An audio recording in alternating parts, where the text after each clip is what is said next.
Yes, sir.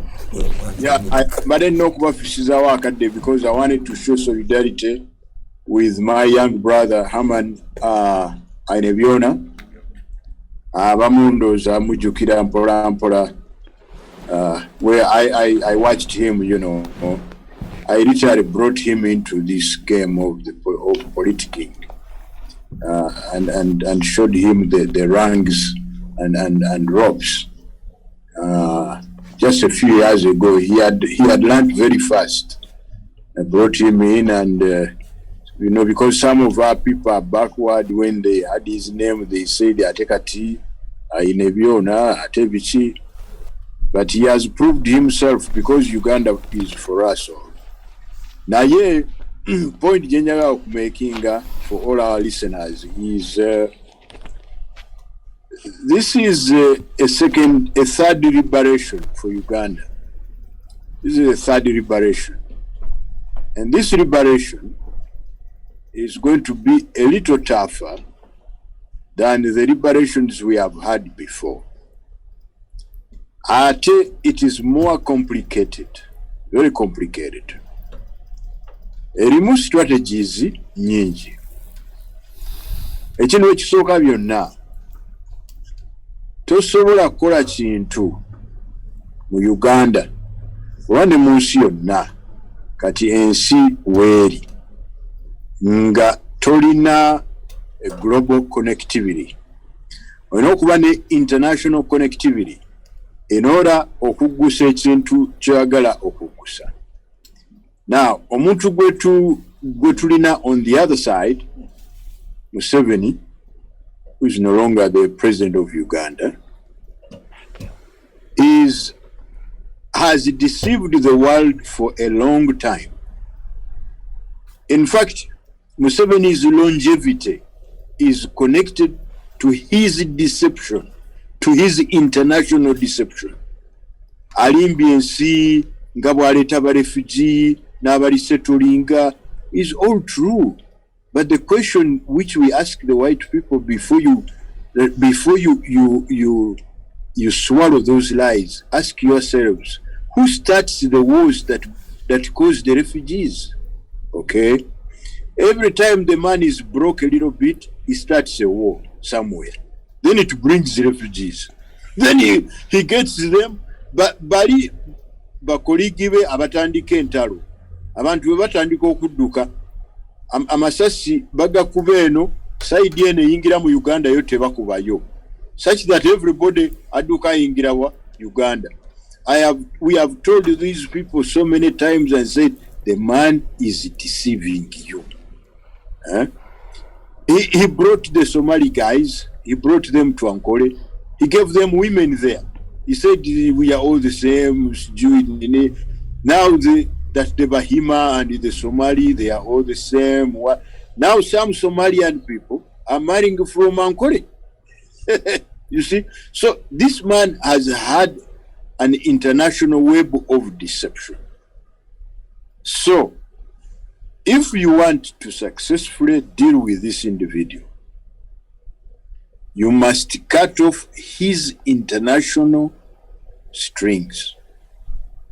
And I can tell you that for that phase, we have overwhelmingly succeeded.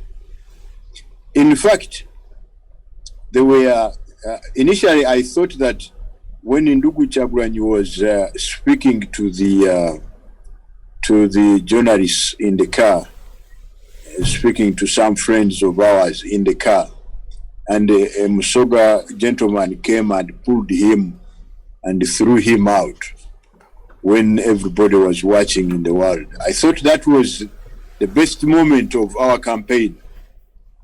But again, so far, what has happened in these previous days of the election, with our people being killed, with the internet being switched off, and all the other shenanigans, they have completely destroyed Museveni.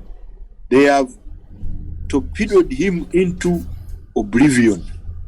This man does not have any more international credibility. People like to ask, what next? You start with one step at a time. Now, we are dealing with these elections. How do we exploit the situation to the maximum with what is going on? Abangoberera ku Facebook, you have seen the catchwords. Declaration form. This is what we started a few days ago. Declaration forms. And we are fighting, and I would like to beg you, if you are in this struggle, banange muyige ebintu ebimu. Mugende ku Twitter, mugulewo accounts ku Twitter. Facebook ne WhatsApp, buduuka bwa ku kyalo. Mugende mugulewo Twitter. Is the best way to hammer a campaign internationally, because the person we are dealing with has created an international web of deception. And if we are going to decisively, strategically deal with him, we must first destroy his international credibility. Mugende ku Twitter, mukozese ebigambo declaration forms. Declaration forms. Naye ekintu ekiri ewaffe ekibi, why you see why Museveni has managed to rule us for all these years.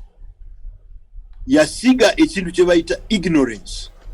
Ate naffe ne tukisigalamu tulinga abakyenyumirizaamu. It is a very bad thing to be ignorant. Wherever you are, please educate yourself. Naye omuntu okugamba nti declaration forms, abantu baga, this is despicable. We must all know what is a declaration form, ekola ki. Because now the issue is Museveni cannot have any credibility of saying nawangute later declaration forms. Kati fe yalabye abamu tuzeesibyeko strategically balabye tuzeesibyeko bataddewo road blocker bazinoonya mu bantu. You see? Kubanga ibye bya kifuba. Go bring them. Go bring them. Mubajjeko evidence. Kubanga naye akimanyi tolina mu nsi muno gy'ojjayo ntuwe n'oga nti nawangudde nga numbers tezeesigamye ku declaration forms. So, my fellow Ugandans, mulekerawo ogamba omuntu n'aga declaration form n'oga no, go educate yourself what is a declaration form. Then carry on the struggle. Ebintu by'okuleeta obufaananyi ne video eziva e Congo ng'abantu babakuba amasasi babatta tekirina kye kiyamba campaign. Let us do these things with a brain. That's when we get somewhere. I brought you numbers, 2 numbers. I said report here, report here. This is for Secretary Gundi, Secretary of State. Abantu baswaza abantu olika video ke yasindise nono kasindika noli kasindika bivawa Congo. Bobatu nakasindika, have you verified? Why do you behave like Museveni?